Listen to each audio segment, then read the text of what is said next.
नमस्कार। Stock market course for beginners के 11वें part में आपका स्वागत है। तो गूगल पर रिवर्स सीएजीआर कैलकुलेटर सर्च करने के बाद आपको रिवर्स सीएजीआर कैलकुलेटर की कुछ वेबसाइट्स मिल जाएगी। जैसे कि हम यहाँ पर क्लिक कर रहे हैं cagrcalculator.net। यहाँ पर दो तीन चीज़ें आपसे पूछी जाएगी कि स्टार्टिंग वैल्यू यानी इनिशियल इन्वेस्टमेंट कितनी है, उस पर कितना सीएजीआर मिला है, नंबर ऑफ पीरियड क्या है, और बाद में हम उसकी फ्यूचर वैल्यू कैलकुलेट करेंगे। चलो तो आपको बता दूं कि हम यहाँ पर क्या कर रहे हैं। सेंसेक्स ने पिछले 10 सालों में सीएजीआर यानी कंपाउंडेड सालाना 16% रिटर्न दिया है। यानी पिछले 10 सालों में सेंसेक्स ने कंपाउंडेड सालाना 16% रिटर्न दिया है, जो कि एक बहुत अच्छा रिटर्न है। चलो तुम यहाँ पर मान लेते हैं कि आप 1 लाख रुपए सेंसेक्स में इन्वेस्ट कर रहे हो, और हम ये अज्यूम करते हैं कि आने वाले सालों में अगर सेंसेक्स सीएजीआर 15% रिटर्न आपको देता है, यानी कंपाउंडेड सालाना 15% रिटर्न आपको देता है, तो आपके 1 लाख रुपए की वैल्यू कंपाउंडिंग के बाद क्या होगी। तो जैसे कि हमने मान लिया है कि आप शुरुआत में 1 लाख रुपए इन्वेस्ट कर रहे हो, तो स्टार्टिंग वैल्यू यानी इनिशियल इन्वेस्टमेंट वैल्यू यहाँ पर हमें 1 लाख रुपए रखनी होगी। तो स्टार्टिंग वैल्यू के कॉलम में आपको लिखना है 1 लाख। हमने अज्यूम किया है कि आपको आने वाले सालों में कंपाउंडेड सालाना 15% रिटर्न मिलेगा, इसलिए सीएजीआर के कॉलम में आपको लिखना है 15। नेक्स्ट पॉइंट आता है नंबर ऑफ पीरियड्स। तो चलो देखते हैं कि 15% कंपाउंडेड सालाना रिटर्न से 1 लाख रुपए की वैल्यू 1 साल बाद क्या रहेगी। तो नंबर ऑफ पीरियड्स में रखिए 1, क्योंकि हमें 1 साल बाद की वैल्यू पता करनी है। तो 1 साल बाद 15% सीएजीआर से 1 लाख रुपए की वैल्यू 1,15,000 हो जाएगी। यानी 1 साल बाद 1 लाख रुपए की इन्वेस्टमेंट पर आपको 15,000 रुपए रिटर्न मिलेगा।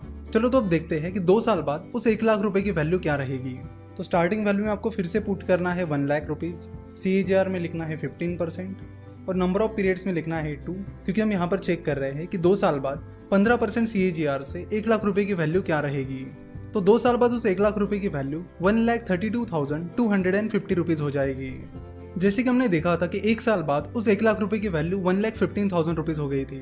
तो दूसरे साल बाद आपको उस 1 लाख रुपए पर भी 15% रिटर्न मिला, और पहले साल का जो रिटर्न मिला था जो कि 15,000 था, उस पर भी आपको 15% रिटर्न मिला। यानी पहले साल बाद आपको जो रिटर्न मिला उस पर भी आपको 15% रिटर्न मिला है, यानी आपको रिटर्न पर रिटर्न मिला है। तो कंपाउंडिंग की वजह से आपको 2,250 रुपीज़ एक्स्ट्रा रिटर्न मिला है। तो 2 साल बाद आपको टोटल 32,250 रुपीज़ रिटर्न मिला है। तो तीसरे साल बाद की फ्यूचर वैल्यू जब आप निकालोगे तो आपको 1 लाख रुपीज़ पर भी 15% रिटर्न मिलेगा, और 2 साल बाद ये जो रिटर्न मिला है 32,250 रुपीज़, इस पर भी 15% रिटर्न मिलेगा। और इसी तरह कंपाउंडिंग काम करता है, यानी रिटर्न पर रिटर्न।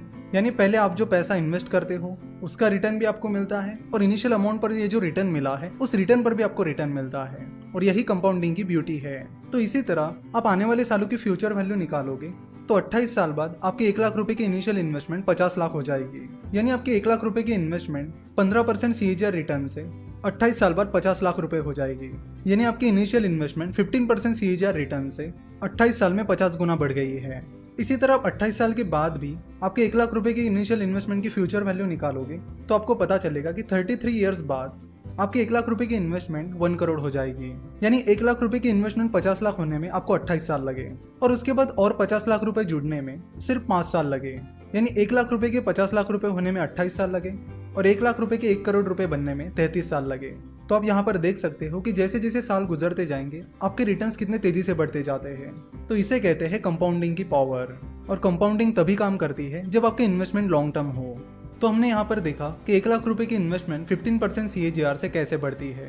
तो ये 1 लाख रुपए की इन्वेस्टमेंट तो वन टाइम इन्वेस्टमेंट थी। अगर यही 1 लाख रुपए की इन्वेस्टमेंट हर साल की जाती, यानी हर साल 1 लाख रुपए इन्वेस्ट किए जाते, तो उसकी एक बहुत ही बड़ी टोटल अमाउंट निकल कर आती। मिस्टर वॉरेन बफेट जब भी इन्वेस्टमेंट करते हैं वो बहुत ही लॉन्ग टर्म इन्वेस्टमेंट करते हैं, क्योंकि वो चाहते हैं कि कंपाउंडिंग उनके फेवर में काम करे। यानी वो चाहते हैं कि उनके इनिशियल इन्वेस्टमेंट पर भी उन्हें रिटर्न मिले, और उनके रिटर्न के रिटर्न पर भी उन्हें रिटर्न्स मिलते रहे। उन्होंने 1987 में कोका कोला में इन्वेस्ट किया था, और अभी भी वो उसे होल्ड कर रहे हैं, और उनके लगभग सारे इन्वेस्टमेंट्स बहुत ही लॉन्ग टर्म रही है, जिसमें उन्हें कंपाउंडिंग का बहुत फायदा मिला है। हम चाहते थे कि स्टॉक मार्केट इन्वेस्टमेंट शुरू करने से पहले आपको कंपाउंडिंग के बारे में पता चले, ताकि आप इसका यूज़ अपने फेवर में कर सके, और इसीलिए हमने काफ़ी ज़्यादा फोकस देकर ये टॉपिक यहाँ पर कवर किया है।